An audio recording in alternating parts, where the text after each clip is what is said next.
पुरातन ग्रंथों के अनुसार प्राचीन ऋषि मुनि एवं दार्शनिक हमारे आदि वैज्ञानिक थे, जिन्होंने अनेक आविष्कार किए और विज्ञान को भी ऊंचाइयों पर पहुंचाया। 1. अश्विनी कुमार। मान्यता है कि ये देवताओं के चिकित्सक थे। कहा जाता है कि इन्होंने उड़ने वाले रथ एवं नौकाओं का आविष्कार किया था। 2. धन्वंतरी। इन्हें आयुर्वेद का प्रथम आचार्य व प्रवर्तक माना जाता है। इनके ग्रंथ का नाम धन्वंतरी संहिता है। शल्य चिकित्सा शास्त्र के आदि प्रवर्तक सुश्रुत और नागार्जुन इन्हीं की परंपरा में हुए थे। 3. ऋषि भारद्वाज। आधुनिक विज्ञान के मुताबिक राइट बंधुओं ने वायुयान का आविष्कार किया। वहीं हिंदू धर्म की मान्यताओं के मुताबिक कई सदियों पहले ही ऋषि भारद्वाज ने विमानशास्त्र के जरिए वायुयान को गायब करने के असाधारण विचार से लेकर एक ग्रह से दूसरे ग्रह व एक दुनिया से दूसरी दुनिया में ले जाने के रहस्य उजागर किए। इस तरह ऋषि भारद्वाज को वायुयान का आविष्कारक भी माना जाता है। 4. ऋषि विश्वामित्र। ऋषि बनने से पहले विश्वामित्र क्षत्रिय थे। ऋषि वशिष्ठ से कामधेनु गाय को पाने के लिए हुए युद्ध में मिली हार के बाद तपस्वी हो गए। विश्वामित्र ने भगवान शिव से अस्त्र विद्या पाई। इसी कड़ी में माना जाता है कि आज के युग में प्रचलित प्रक्षेपास्त्र या मिसाइल प्रणाली हजारों साल पहले विश्वामित्र ने ही खोजी थी।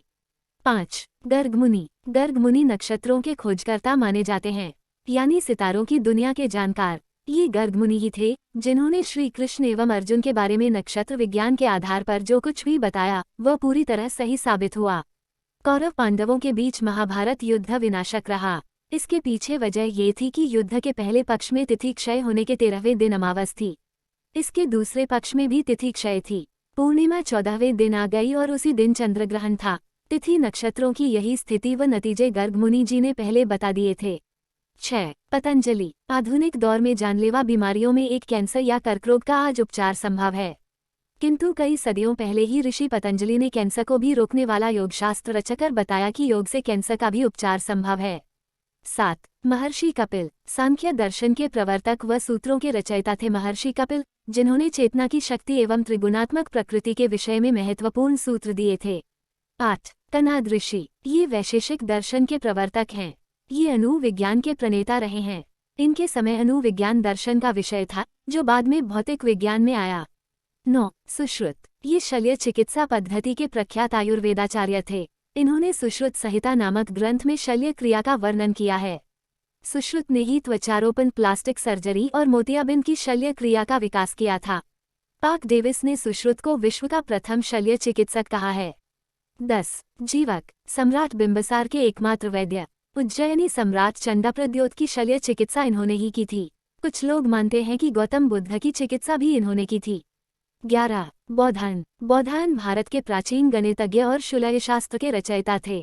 आज दुनिया भर में यूनानी यूक्लिडियन ज्योमेट्री पाई जाती है, मगर इस ज्योमेट्री से पहले भारत के कई गणितज्ञ ज्योमेट्री के नियमों की खोज कर चुके थे।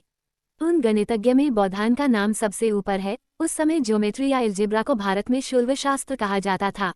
12. भास्कराचार्य। आधुनिक युग में धरती की गुरुत्वाकर्षण शक्ति पदार्थों को अपनी ओर खींचने की शक्ति की खोज का श्रेय न्यूटन को दिया जाता है, किंतु बहुत कम लोग जानते हैं कि गुरुत्वाकर्षण का रहस्य न्यूटन से भी कई सदियों पहले भास्कराचार्य जी ने उजागर किया।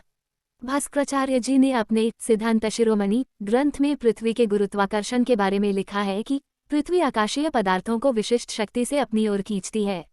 इस वजह से आसमानी पदार्थ पृथ्वी पर गिरता है।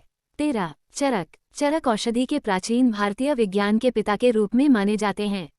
वे कनिष्क के दरबार में राजवैद्य शाही चिकित्सक थे। उनकी चरक संहिता चिकित्सा पर एक उल्लेखनीय पुस्तक है।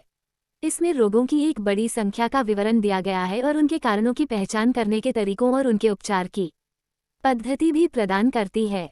वे स्वास्थ्य के लिए महत्वपूर्ण पाचन, चयापचय और प्रतिरक्षा के बारे में बताते थे और इसलिए चिकित्सा विज्ञान चरक संहिता में बीमारी का इलाज करने के बजाय रोग के कारण को हटाने के लिए अधिक ध्यान रखा गया है। चरक आनुवांशिकी अपंगता के मूल सिद्धांतों को भी जानते थे। 14. ब्रह्मगुप्त। 7वीं शताब्दी में ब्रह्मगुप्त ने गणित को दूसरों से परे ऊंचाइयों तक ले गए। गुणन के अपने तरीकों में उन्होंने लगभग उसी तरह स्थान मूल्य का उपयोग किया था जैसा कि आज भी प्रयोग किया जाता है। उन्होंने गणित में शून्य पर नकारात्मक संख्याएं और संचालन शुरू किया। उन्होंने ब्रह्म मुक्त सिद्धांतिका को लिखा, जिसके माध्यम से अरब देश के लोगों ने हमारी गणितीय प्रणाली को जाना। 15. अग्निवेश। ये शरीर विज्ञान के रचयिता थे। 16. शालिहोत्र। इन्होंने पशु चिकित्सा पर आयुर्वेद ग्रंथ की रचना की। 17. व्याधि। ये रसायन शास्त्री थे। इन्होंने भाष्य औषधि रसायन का प्रणयन किया। अल-बरूनी के अनुसार व्याधि ने एक ऐसा लेप बनाया था जिसे शरीर पर मलकर वायु में उड़ा जा सकता था। 18 आर्यभट्ट, इनका जन्म 476 में कुसुमपुर पाटलिपुत्र पटना में हुआ था। ये महान खगोलशास्त्र और व गणितज्ञ थे। इन्होंने ही सबसे पहले सूर्य और चंद्र ग्रहण की व्याख्या की थी और सबसे पहले इन्होंने ही बताया था कि धरती अपनी ही धुरी पर घूमती है और इसे सिद्ध भी किया था। और यही नहीं, इन्होंने ही सबसे पहले पाई के मान को निरूपित किया। 19 वरामिहिर, इनका जन्म 499 में कपित उज्जैन में हुआ था। ये महान गणितज्ञ और खगोलशास्त्र थे। इन्होंने पंचसिद्धांतका नाम की किताब लिखी थी जिसमें इन्होंने बताया था कि अयनांश का मान 50.32 सेकंड के बराबर होता है और इन्होंने शून्य और ऋणात्मक संख्याओं के बीजगणितीय गुणों को परिभाषित किया। 20 हलायुध, इनका जन्म 1000 में काशी में हुआ था। ये ज्योतिषविद और गणितज्ञ व महान वैज्ञानिक भी थे। इन्होंने अभिधानरत्नमाला या मृतसंजीवनी नमक ग्रंथ की रचना की। इसमें इन्होंने याकिपास्कल त्रिभुज मेरु प्रस्तार का स्पष्ट वर्णन किया है। पुरातन ग्रंथों के अनुसार प्राचीन ऋषि मुनि एवं दार्शनिक हमारे आदि वैज्ञानिक थे जिन्होंने अनेक आविष्कार किए और विज्ञान को भी ऊंचाइयों पर पहुंचाया। जय सनातन धर्म, हर हर महादेव। वीडियो को अंत तक देखने के लिए धन्यवाद। वीडियो पसंद आए तो लाइक करें, शेयर करें, कमेंट करें और चैनल को सब्सक्राइब करना ना भूलें। आप सभी दिन शुभ और मंगलमय हो, इसी शुभकामना के साथ आपसे लेते हैं विदा। धन्यवाद।